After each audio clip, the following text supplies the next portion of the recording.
tey par exemple bu may dugg kaso dama koy wax toujours kaso mooy tëdd muy dox mooy du may dugg kaso sama kër bu maa ngi fa bàyyi dépense weer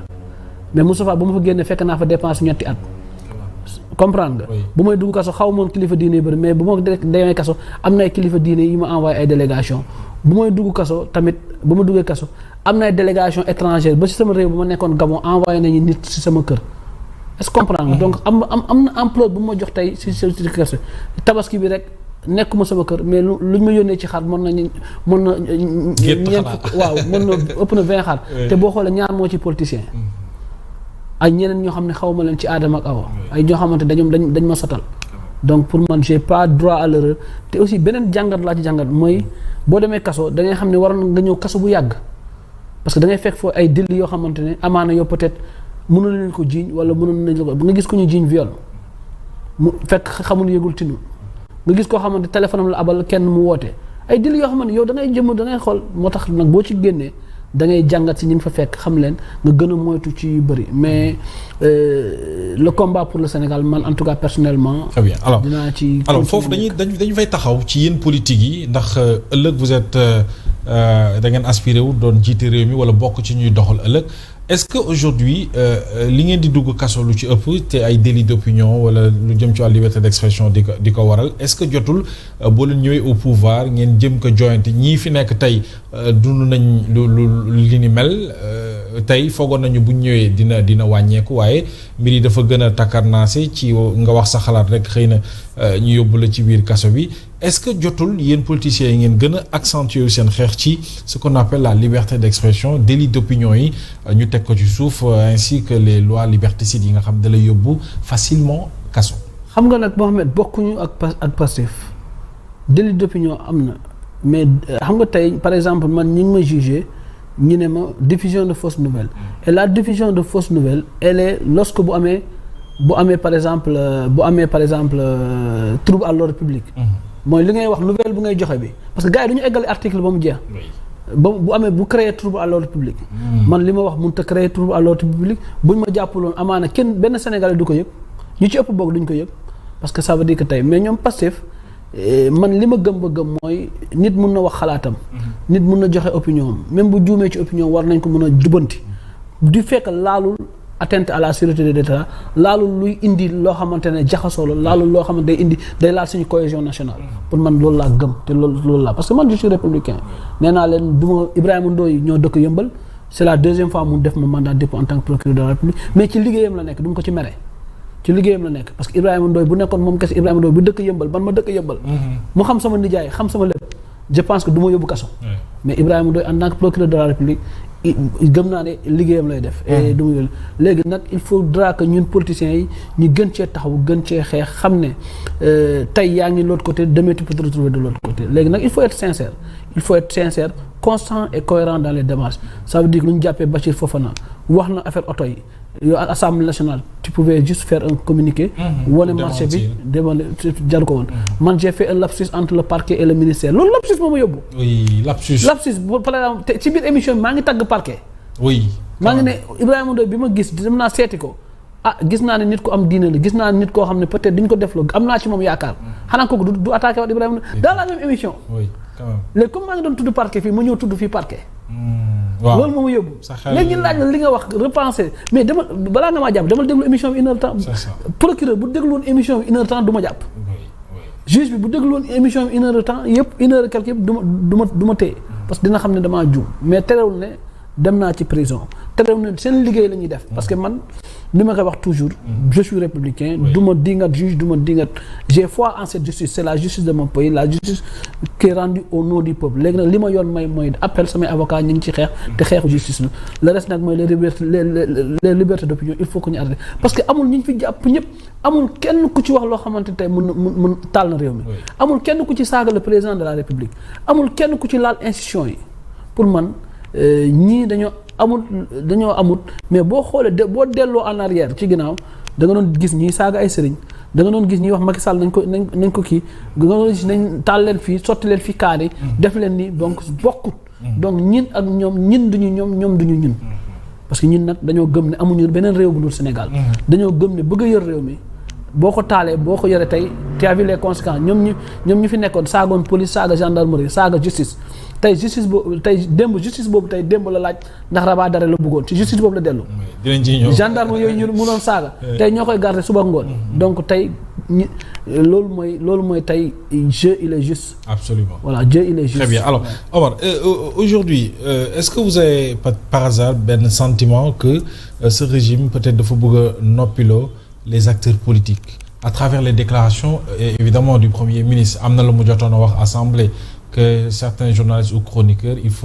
faudra les effacer soo ko defee yéen politiciens yi ngeen génn jàkkaarloo ak le régime barki démb ci vidéo bi ci Chine mi ngi wax ne su ma nekkoon président de la République am na yàllaa def ba tax lu tax nekkuma président de la République su ma ko nekkoon am na ñu bëri tey ñi nga xam ne ñu ngi ci penc mi di wax waruñu woon wax comme si c'était aujourd'hui le premier ministre dafa nekk di menace les acteurs politiques surtout ñu nekk ci opposition. xam nga moo tax ma ne Ousmane Sonko il a un problème avec l'histoire il a un problème avec l'histoire il a un problème aussi il a un esprit histoire bi ci la bëgg a changer histoire bi. dafa bëgg a venger wu ci lu bëri. te damay jàpp ne nguur kenn du ko xeexee. te njiit bu la gën a jéggale di jëlale. kooku moo la gën a mën a kooku moo la ëpp chance pour réussir. et je pense que li mu wax bu mu ko waxee. kii bi cour suprême yàlla dogal na cour suprême tontu nañ ko mooy munoo nekk candidat munoo nekk président de la République pour man c'est une réponse à ça. leneen li mooy aussi tamit Ousmane Sonko ne nous pardonnera jamais muy lorsque je dis nous muy peut-être Mame Mbaye Niang ak le régime nekkul président parce que Ousmane Sonko ba léegi mënul xool Bassirou Diomaye Faye comme le président parce que il n'a pas de respect pour lui pour man bu nee Diomaye mooy Sonko mooy Diomaye ba Sénégalais voté leen à 54% le problème que est déjà réglé donc warul wax bu nekkoon man dafa parce que donc ça veut dire jàppatul ne Diomaye mooy Sonko mooy Diomaye mais ñi te loolu la jaayoon Sénégalais yi loolu la waxoon Sénégalais pour man tey kon ça veut dire que jot na tey ñu yóbbu ko VAR mooy lu mu doon wax Sonko mooy Diomaye mooy Sonko leneen li mooy aussi il dafa war a am respect ci institution bi le président de la République institution la Diomaye nga le président de la République nga bëgg ko ñàkk bëgg il incarne une institution mooy la présidence de la République et c'est notre institution la donc pour man war na ko gën a ormal war na am na ay kàddu yu muy génnee war na mën a gën a kàddu yi gën a taxaw te aussi mu delluwaat ci yàlla mooy yàlla moo ne man maay tànn ki ma ne def ko njiit te je pense que toujours il remet en cause mooy imaanam te dafa war a xam ne yàlla moo ko dogalul te bu nekkoon tamit lenn du changer la cour normale des choses du changer je pense que aussi tamit beneen bi aussi tamit il faut le comprendre Ousmane c'est un homme politique qui veut toujours animer la galerie pour man il a vu que dem na Chine def na fi une semaine bëggul ñu wax ci coût voyage bi bëggul ñu wax ci location avion yi bëggul ñu wax ci échec voyage toog une semaine pour voir le président de la République populaire de Chine yooyu yëpp bëgg na ko suul donc c'est beneen communication la mooy visitam Chine bi a été un échec l'échec boobu bëggul ñu wax ko ñaata la indi lu mu wax accord yi mu signé ba lay teg du ko ci table bi même bu fekkee ne premier ministre signature mënut a engagé Sénégal encore une fois bor bu Ousmane Sonko jël président buy ñëwaat du ko fay mais bor bu Diomaye contracté képp kuy ñëw da nga koy fay parce que c'est le président de la République président moom la diplomatie moom l'armée moom la sécurité publique moom les finances publiques donc yooyu c'est prérogative dinañ ñëw ci finances publiques ci ministère souveraineté c'est ça dama bëgg ñu des ci wàllu justice boo bëggoon am lu ñu changé ci doxalin wi diggante arrestation garde à vue mandat de dépôt tëj kaso processus boobu boo bëggoon carrément am lu ñu changé lan lay doon parce que mënuma gëm nit ñi jàppale procureur ne indi leen ma diw te procureur du la déglu balaa mu lay def mandat de dépôt procureur bi day wàcc rek kaaf ne la Moustapha nga ñëw mu ne yow lii lañ la toppee lii la nga ne leen d'accord mu ne leen signer fii demal mercredi wala nga dem instruction fekk dañu déglu damaa jàpp nit boo ko wooloo ba déglu fexe ñi déglu ko au niveau du commissariat boo ne indi leen ma ko da nga war a jël ko déglu ko oui nga déglu ko lim la wax bu nekkee doy na la nga jéem ko def mandat de parce que mandat de dépôt mooy demal toog xaar mun na dem këram toog xaar nga ne ko bul génn dëkk bi wala nga ne ko demal toog xaar nga ñu juge la loolu war nañ ko changer trop de pouvoir du procureur de la République plein de pouvoir trop de pouvoir yooyu war nañu xool na leen et si fexe indi juge peut-être loolu juge de liberté bu ñëwee peut-être dina la mën a déglu changer la amaana bu la dégloo sa version ak kii xool est-ce que jar na mandat de dépôt. pour man mandat de dépôt dafa yomb trop. oui moo tax kaso yi fees. kaso yi fees dell. ñu ngi tabax même. ñu ngi oui à Rebeuss. à Rebeuss ñu ngi tabax doole nañ 2 chambres. Ablaye Ndiaye moo jiite travaux yi parce que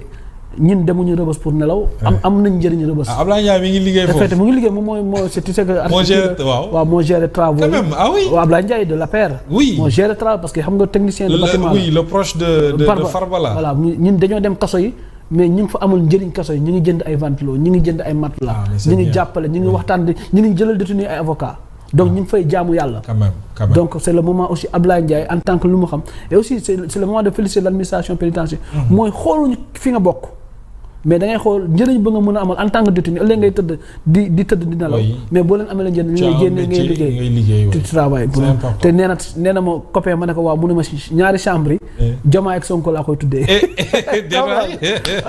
donc mu ne ma donc mu ngi yokk kaso yi pour man y a trop de pouvoir de procureur mandat dépôt yi bëri na et procureur yi même bu ñu amee bu ñu nee woo le ma diw bu ñu autosaisir war nañ am jot déglu nit waruñu yoon substitut c'est important alors voilà et juge des libertés. c'est important juge des libertés ñu waxtaanee actualité ak tolluwaayu réew mi yaa ngi ko tàmbali wax sànq ak finance publique yi d'abord lecture bi ngay am ba nga nekkee ci biir ak ba nga génnee ak ban appréhension le détenu yi am évidemment ci situation réew mi sur le plan de l'économie sur le plan économique ak ba nga génnee le débat autour de l'économie sénégalaise bi nga xam ne